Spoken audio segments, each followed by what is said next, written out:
मंदिर ने कई आक्रमण और पुनर्निर्माण देखे। 8वीं सदी के महान विद्वान आदि गुरु शंकराचार्य ने इसका पुनर्निर्माण करवाया। उसके बाद इसकी देखरेख राजपूतों ने की। 15वीं शताब्दी में महमूद बेगड़ा ने इसे तोड़ दिया। 1857 में अंग्रेजी हुकूमत के तहत इसे बड़ी हानि पहुंची, पर 1861 में अंग्रेजों ने गायकवाड़ों के साथ इसकी मरम्मत भी करवाई। 1960 में इस मंदिर को द्वारकाधीश टेम्पल एडमिनिस्ट्रेटिव कमेटी को सौंप दिया गया, पर कथाओं के अनुसार इस मंदिर का निर्माण कृष्ण के परपोते वज्रनाभ ने करवाया था। ग्रेनाइट और सैंडस्टोन से बना यह प्राचीन मंदिर नागरा वास्तुकला शैली का बेजोड़ उदाहरण है।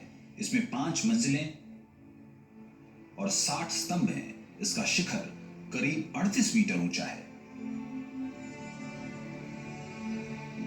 और मंदिर की दीवारों पर बनी हैं देवी देवता और पशु पक्षियों की कलाकृतियां।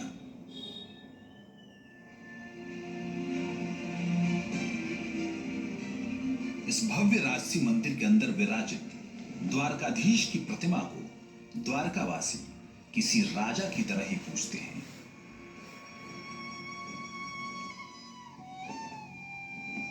द्वारकाधीश मंदिर की अपनी दिनचर्या है। सब कुछ समय अनुसार होता है। जो मंदिर के देवता होते हैं उन्हें स्वरूप माना जाता है, तो उन्हें मूर्ति नहीं माना जाता। मनुष्य जैसे हाव भाव करते हैं जो मंदिर के देवता हैं, उनको ऐसे ही ट्रीट किया जाएगा। कुछ लोगों का मानना है कि मंदिरों के जो रिचुअल्स हैं, इससे लोगों को सीख मिलती थी कि देखो ऐसे उठना चाहिए, ऐसे खाना चाहिए। हर रोज द्वारकाधीश को 11 बार भोग लगाया जाता है और 4 बार उनकी आरती होती है। सुबह मंगला आरती से द्वारकाधीश को जगाया जाता है, श्रृंगार आरती में सजाया जाता है। दोपहर के विश्राम के बाद शाम को संध्या आरती होती है और रात में शयन आरती के बाद उन्हें सुलाया जाता है।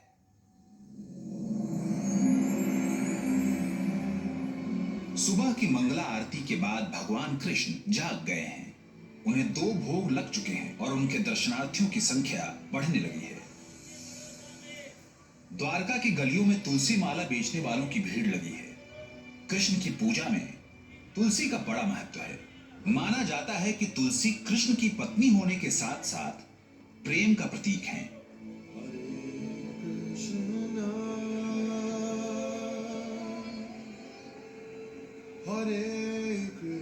9:30 बज रहे हैं। समय है द्वारकाधीश के श्रृंगार का, जिसमें उन्हें राजा की तरह सजाया जाएगा।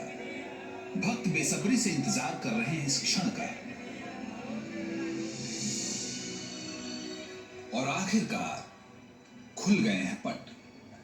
द्वारकाधीश अब उनके सामने हैं। बद्रीनाथ में पिंडदान का महत्व है, रामेश्वर में जल का महत्व है, इसी तरह द्वारका में श्रृंगार का महत्व है। राजा है, राजा की तरह लाड लडाना पड़ेगा। द्वारकाधीश का श्रृंगार विभिन्न रंगों के रेशम के वस्त्रों, फूलों और रत्नों से किया जाता है। आमतौर पर हर रोज इस मंदिर में करीब 10,000 लोग आते हैं, पर कृष्ण के जन्म उत्सव जन्माष्टमी पर यह संख्या बढ़कर 1.5 लाख हो जाती है।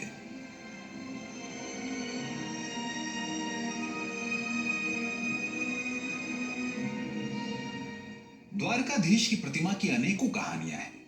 एक कहानी यह स्पष्ट करती है कि इस प्रतिमा की आंखें क्यों अधूरी बनी हैं।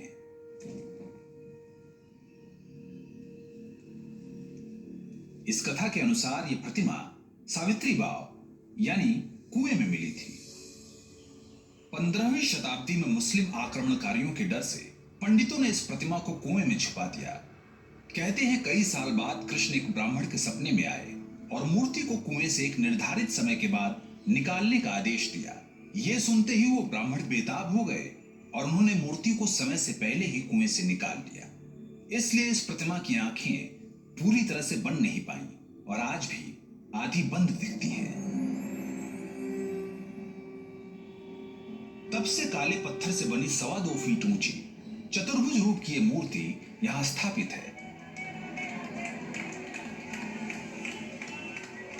चतुर्भुज रूप कृष्ण का सबसे भव्य रूप माना जाता है।